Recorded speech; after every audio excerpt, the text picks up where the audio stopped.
in our final piece, I think, like, overall it was a really, really good piece. It was really slick, but I think there were things that we could have done that could have made it that little bit better. Yeah, I think on reflection, having looked through the final piece, there were some things that we weren't entirely happy with, but that we didn't particularly notice in the editing stage, but with the critical reflection, we found that actually we could have done a few things better, which would have made the piece look more professional as a whole. One of the things that I would improve if we did it again was where the camera zooms into my eye, it doesn't zoom into the centre of my eye, it zooms into just off the centre. But then when it comes out of Josh's eye, it is perfectly in the centre. Yeah. So I think that takes away from the professional look of it, because it's not slick straight into the centre and out of the centre. Yeah, like I think the idea behind the shots was really clever and really, like, creative, but I think we could have maybe carried that out a little bit better on. Yeah, I think that doesn't help though because of the equipment that we had. Definitely. We only had very basic equipment, and we had no equipment that made sure that our camera would go into the centre, because obviously we had to walk forward with the camera and zoom. Yeah. Whereas we didn't have any tracks or anything for the camera to go on, which made a direct beeline for the centre of the eye. Yeah. I think that is something that we could improve on if we were to do the piece again. Yeah. We'd have to invest in some equipment that would make sure that our camera would run smoother. Yeah, and I think that definitely, like, correlates with the 360 shot as well. Yeah, I agree. Like, the way we had to do it, we had to, like, manually make a path to follow to make sure we didn't accidentally go, like, too close to you or too far away. But then we had nothing to, like, sort of level the camera. So, like, I think if we had, like, more professional equipment or maybe more money, we could have ruled out the shakiness. Yeah, because obviously when we filmed the 360 shot, it was just us walking round with the camera. So obviously with that there's going to be some bumps because the camera isn't going to be smooth when you walk. So if we had tracks that we could put the camera around on, it would not only help to reduce the bumpiness of the shot, but hopefully would then make sure it was all level, because we could try and make sure that the tracks were all level, so that the camera would still be level too. Yeah. Another thing that we didn't notice when editing, but that I've picked up since, and well, that we've all picked up, is the reflection of the camera in mine and Josh's glasses. Like, the glasses were really important in the piece because, like, the shots of you, like, when you're dead in the garage, we use your glasses, like, it's one of the fundamental parts of a shot. So, like, we needed to use them. But we didn't realise at the time that they would be a reflection of the... You know, you can't see the entirety of the camera in them, but you can just see the circular rim of it. And that's not something that we'd thought of that would happen.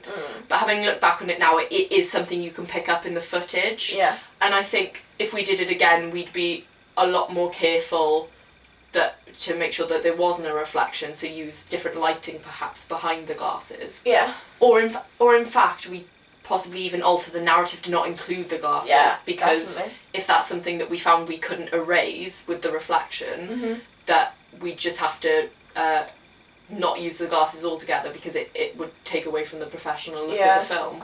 So throughout the photo montage, it did take us a while to be able to get a shot that we were all happy with, like, of all the photos, but I feel the lighting in the the shot that we actually did use was kind of shadowed, so it kind of took away from the professional look of the piece, I think, like, and that was just due to the natural lighting in the house. But I think if we maybe had, again, more professional equipment, we could have been able to light the piece, light the photos to, like, make it a bit slicker. Yeah, I think because obviously when we were making the photo collage and we were trying to see where we would film it, we did move the sideboard around in Josh's house to try and get that plain lighting on it all.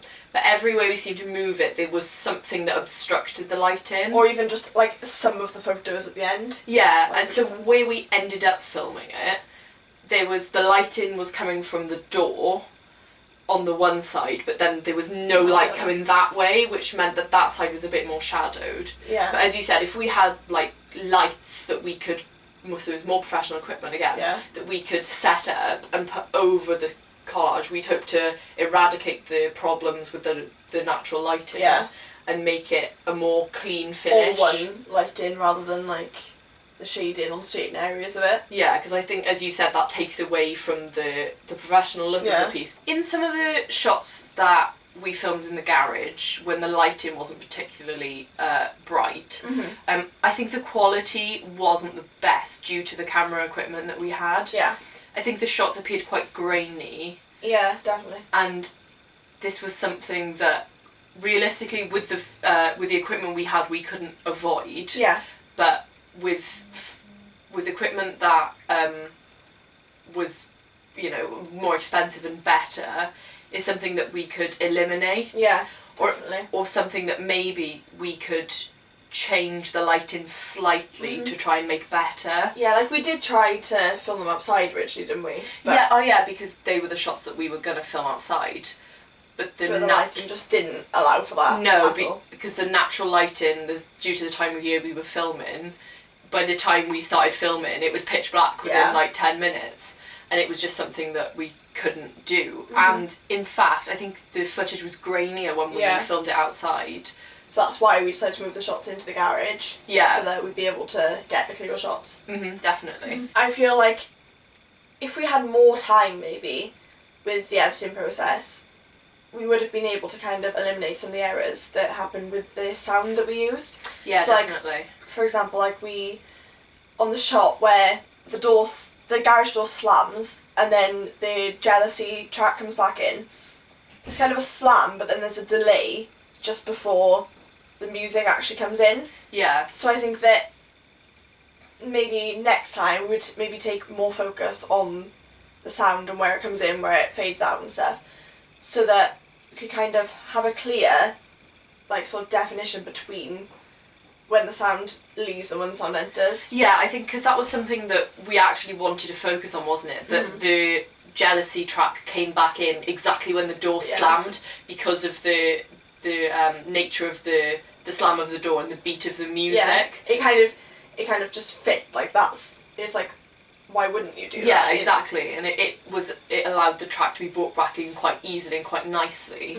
However, due to, as you said, time restraints in the editing process, it's something that we missed, that it didn't quite come in exactly. And that could also be due to our inexperience realistically with the editing software.